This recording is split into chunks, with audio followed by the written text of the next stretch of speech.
turi ku itariki ya 10 z'ukwezi kwa 10 umwaka wa 2025 n'amakuru y'imikino arimo gucaracara mu binyamakuru byandika amakuru y'imikino hano mu karere k'ibiyaga bigari. N'umukino wari witezweho byinshi, n'umukino washishikarijwe abanyarwanda kugira ngo baze kwitabira bashyigikire ikipe yabo y'igihugu cy'u Rwanda Amavubi, aho yagombaga kuba ihangana na Benin kuri itariki ya 10 z'ukwezi kwa 10 umwaka wa 2025. Ni mu mikino igomba guhuza aya makipe yombi, akaba ari umukino wa 9. Hanyuma rero hari n'andi makipe yaje kuba akina kuri iyi tariki ya 10 z'ukwezi kwa 10 umwaka wa 2025. Ikipe rero ya Benin ikaba itsinze ikipe y'u Rwanda igitego 1-0. Hanyuma indi mikino rero yabaye nuko ikipe ya Lesotho yaje kuba itsinda igitego 1-2 bya Nigeria. Hanyuma Zimbabwe yaje kuba inganya ubusa ku busa na South Africa. Tunabibutsa ko umunsi uzakurikiraho ikipe y'u Rwanda igomba kuba yerekeje hano muri South Africa kujya guhura n'ikipe ya South Africa. Umukino uzaba ku itariki 14 z'ukwezi kwa 10 umwaka wa 2025.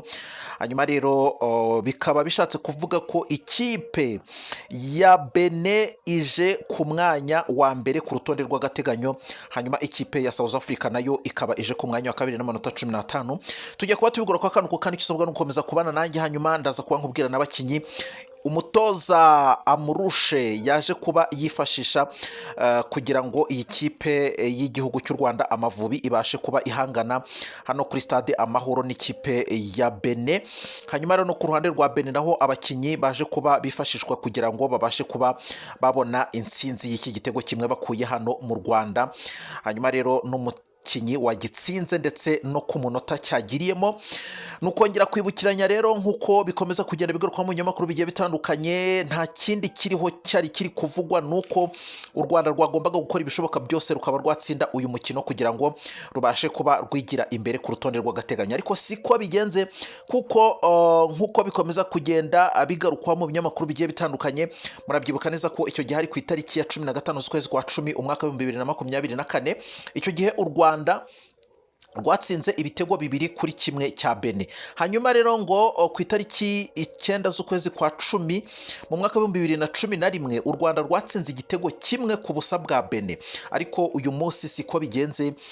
Iyi kipe yo muri Benin imaze kuba igira gutya rwose itsinda u Rwanda igitego 1 ku busa. Ni igitego navuga ko nacyo cyaturutse ku burangare kuko amakipe yose yarangije igice cya mbere ari ubusa ku busa, ariko mu gice cya kabiri iyi kipe ya Benin ije kuba ibona igitego, ariko nabyo byaturutse ku makosa abakinyi b'ikipe y'igihugu Amavubi baje kuba bakora.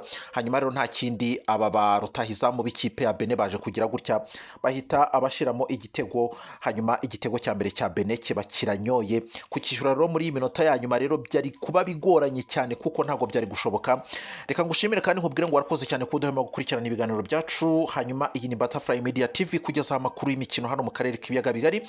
Ntatinze rero nagusaba gukora subscribe kugira ngo tujye dukomeza kubana umunsi ku munsi. Hanyuma rero ikiriho nkuko wamaze kubyumva ku rutonde rw'agateganyo, ikipe ya Benin ije ku mwanya wa mbere n'amanota 17. Hanyuma ikipe ya South Africa ikabije ku mwanya wa 10, ikabije ku mwanya wa kabiri n'amanota 15. Hanyuma ikipe ya Nigeria ije ku mwanya wa gatatu n'amanota 18. Ikipe y'u Rwanda ikabije ku mwanya wa 4 n'amanota 11. Ikipe ya Lesotho ikaba ije ku mwanya wa 5 n'amanota 9. Hanyuma Zimbabwe ije ku mwanya wa 6 n'amanota 5. Hanyuma indi mikino rero yabaye nuko Lesotho yari ihanganye na Nigeria, hanyuma Lesotho ikaba itsinzwe ibitego 2-1. Bivuze ngo Lesotho yatsinze igitego 1, hanyuma Nigeria itsinda ibitego 2. Hanyuma Zimbabwe yanganyije na South Africa ubusa ku busa. Duhita tunafatiraho ko ku itariki 14 ikipe ya South Africa ifite umukino n'ikipe y'igihugu cy'u Rwanda Amavubi. Ubwo Amavubi birumvikana ko agiye guhita yitegura agahita yerekeza muri South Africa kugira ngo ajye kuba yisobanura n'iyi kipe yo muri South Africa. Tubibutse ko ari mu gushaka itike y'igikombe cy'isi cya 2026. Ni mu ijonjora rero nk'uko biri gukomeza kugenda bigarukwaho, u Rwanda rero rukaba amahirwe ari kugenda aba makeya biturutse kuri uyu mukino w'uyu munsi. Twavuga ko bamaze kuba batsindwa igitego kimwe. Ibi ngibi rero bitashimishije abafana b'ikipe y'igihugu Amavubi, dore ko ni umukino wari warashishikarijwe abantu kugira ngo babashe kuba bakwitabira, babashe kuba baza hano muri stade Amahoro kugira ngo babashe gushyigikira ikipe y'igihugu Amavubi. Ariko ku ruhande rw'abafana twavuga ko nta kibazo, ariko ku ruhande rw'abakinnyi, abakinnyi bagize gutya rwose, hanyuma batwereka ko uko twari tubyiteze atari ko bigenze, kuko igihugu cy'u Rwanda cyangwa se ikipe y'igihugu Amavubi bari biteze intsinzi, bagombaga gutsinda Benin niyo cyaba igitego kimwe bakabona amanota 3, bagahita bagira amanota 15. Urumva ko nibo bari guhita baza ku mwanya wa kabiri ku rutonde rw'agateganyo, ariko siko bigenze. Hanyuma rero umutoza amurushe abakinnyi yaje kuba yifashisha mu izamu harimo Ntwari Fiacre niwe wambaye nimero ya mbere. Hanyuma rero wari wambaye nimero 2 ni Jean Claude Niyomugabo, nimero 4 ni Jihad Bizimana, nimero 5 ni Mutsinzi Ange. Hanyuma Keve Muhire nimero 11, Gilbert Mugisha nimero 12, hanyuma Fanuel Kavita nimero 14, hanyuma Boneri Mugisha nimero 15, Thierry Manzi nimero 17, hanyuma Innocent Nshuti yari yambaye nimero 19, hanyuma George Yakwizera yari yambaye nimero 22. Ngaba abakinnyi 11 babanje mu kibuga ku ruhande rw'ikipe y'igihugu cy'u Rwanda Amavubi. Hanyuma ku ruhande rw'ikipe rero y'igihugu ya Benin, uwa mbere ni Marcel Danjinu, hakaza Tamimu, hakaza Johnny Roche, hakaza Olivier Verdone, hakaza Hassani Imrane, hakaza Steven Moni, hakaza Muhamedi Tisani, hakaza ni Muhamedi Tijani, hakaza Sesin Armedia, hakaza Andre, hakaza na Dukudodo, hanyuma hakaza na Jose Dosu. Aba bakinnyi rero nibo bari babanjemo ku ruhande rw'ikipe ya Benin bahangana n'ikipe y'igihugu Amavubi y'u Rwanda. Hanyuma rero amakipe yombi mu gice cya mbere twavuga ko bahanganye, ariko noneho n'ikipe y'igihugu Amavubi, ikipe y'igihugu cy'u Rwanda Amavubi ikaba yagaragazaga ko ifite ubushake bwo kuba yabona igitego, kuko bagiye batanga amapase kandi meza, batanze amapase meza pe. Mu gice cya mbere bagiye bakora ibishoboka byose, batanga amapase, bakina imipira yo hasi, dore ko n'abano basore bo muri Benin ari barebare, kandi ikindi bakaba ari n'abasore b'ibigango. Wabonaga ko rwose mu burebure barusha abasore b'u Rwanda, ndetse no mu bigango wajya kure ugasanga rwose ni abasore cyane. Igice cya mbere rero ikipe y'igihugu Amavubi yakinye umupira mwiza pe, mwiza rwose. Ariko noneho igice cya kabiri gitangira, ibintu byatangiye bihinduka. Mu gice cya mbere rero niho tukiri ku munota wa 19, uyu mukinnyi w'ikipe y'igihugu ya Benin witwa Dukudodi yaje kuba agira gutya, abonye uburyo bwa mbere rwose yashose umupira awutera mu izamu, ariko ntibyakunda. Nibwo buryo bwa mbere bwari bubayeho ikipe ya Benin igira gutya itera mu izamu ku munota wa 19. Hanyuma no ku munota wa 29 haje kuba haboneka koroneri ya mbere y'ikipe ya Benin. Hanyuma ku munota wa 41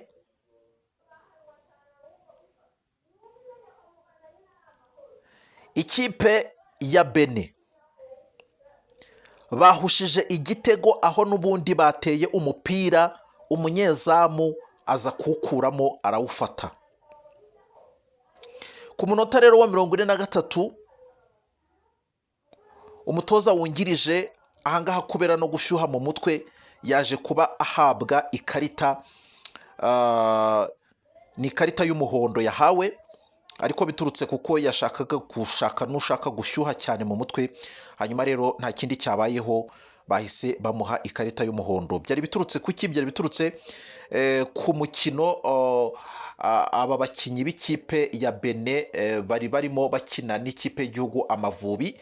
Hanyuma abakinnyi rero b'ikipe ya Bene bakundaga kujya bikubita hasi, rimwe na rimwe hakabamo n'amakosa, ukabona ko bari kugaragaza ko u Rwanda ruri kubakinira nabi cyangwa se Amavubi bari kubakinira nabi, ariko ibi ngibi twagiye tubona ko nabyo byagiye biza nyuma, aho ikipe ya Bene nabo bari gushaka gukina nabi, yewe hari n'aho bashatse no kurwana, aho umukinnyi wo muri Bene yashatse gushaka kurwana akubita umukinnyi w'ikipe y'igihugu Amavubi, ariko baje kuba babihosha birangirira aho ngaho. Hanyuma rero kugeza magingo aya ngaya iminota 45 y'igice cya mbere yarangiye ari ubusa ku busa, ubwo Bene ubusa ndetse n'ikipe y'igihugu cy'u Rwanda ubusa.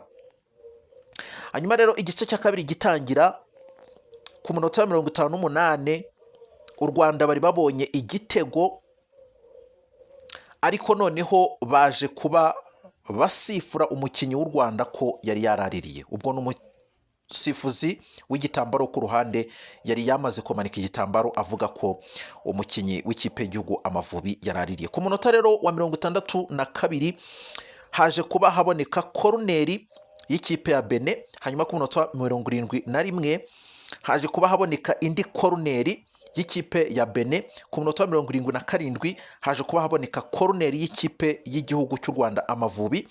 Hanyuma rero ku munota wa 80 igitego cya mbere cya Bene cyaje kuba kiboneka biturutse gitsinzwe n'uyu mukinnyi witwa Tosini Ayeguni. Uyu mukinnyi yatsinze iki gitego biturutse ku bakinnyi b'ikipe y'igihugu Amavubi bagize uburangare, kuko hari habayeho gutereka umupira imbere y'izamu, noneho umunyezamu w'ikipe ya Bene atera umupira, awuteye imbere umunyezamu w'ikipe y'igihugu cy'u Rwanda Amavubi yari yabaye nk'usohotse yavuye mu izamu, sinzi ibyo yari arimo. Hanyuma abakinnyi b'ikipe y'igihugu cya Bene bahita bafata umupira, niko gusa n'abakoze icyo twita kontra atake, barirukanka, noneho umunyezamu w'ikipe y'igihugu Amavubi yarwanye no gusubira inyuma ajya kugira ngo wenda arebe ko yasubira mu izamu kugira ngo niba mushota umupira aze kuwukuramo, ariko abakinnyi b'ikipe ya Bene baje kuba bamurusha imbaraga, niko kwiruka bariruka, noneho baza kuba umupira umwe yawuteye arawurenza, hanyuma uhita ufatwa n'undi mukinnyi w'ikipe y'igihugu cya Bene, uyu Tosini Ayeguni ahita ashiramo igitego. Hanyuma igitego cya mbere cy'ikipe ya Bene kiba kiranyoye. Kugeza magingo anga twavuga ko ari igitego, twavuga ko cyaturutse ku burangare bw'ikipe y'igihugu Amavubi. Abakinnyi baje kuba bakora ikintu cyo kuba barangara. Hanyuma rero ibi ngibi rero bikaba bivuze ko mu mikino 9 imaze guhuza u Rwanda na Bene, u Rwanda rwatsinzemo imikino 2 gusa. Iyo ruza kuba rwatsinda n'uyu mukino yari kuba ibaye 3, ariko siko byaje kuba bigenda. Ku itariki 15 z'ukwezi kwa 10 umwaka wa 2024 u Rwanda rwatsinze ibitego 2 ku gitego kimwe cya Bene. Hanyuma ku itariki 9 z'ukwezi kwa 10 umwaka wa 2011 u Rwanda rwatsinze igitego 1 ku busa bwa Bene. Kugeza magingo ya rero nk'uko biri gukomeza kugenda bigarukwaho, Bene yatsinze igihugu cy'u Rwanda cyangwa se batsinze ikipe y'igihugu cy'u Rwanda Amavubi inshuro 5. Iyi ngiyi ibaye inshuro ya 6. Kugeza amagingo angara nk'uko biri gukomeza kugenda bigarukwaho mu binyamakuru bigiye bitandukanye, ngayo nguko mu gushaka itike y'igikombe cy'isi cya 2026. Twavuga ko amahirwe ku ikipe y'igihugu cy'u Rwanda ari kugenda aba makeya kugira ngo berekeze mu gikombe cy'isi. Bakaba rero bafite umukino ugomba kubahuza na Lesotho ku itariki ntago ari Lesotho, ni South Africa, ku itariki 14 z'ukwezi kwa cumi umwaka w'ibihumbi bibiri na makumyabiri na gatanu. Uwo mukino nawe reka tuwutegereze turebe ikizavamo. Reka ngushimire kandi nkubwire ngo wakoze cyane wowe udahwema gukurikirana ibiganiro byacu.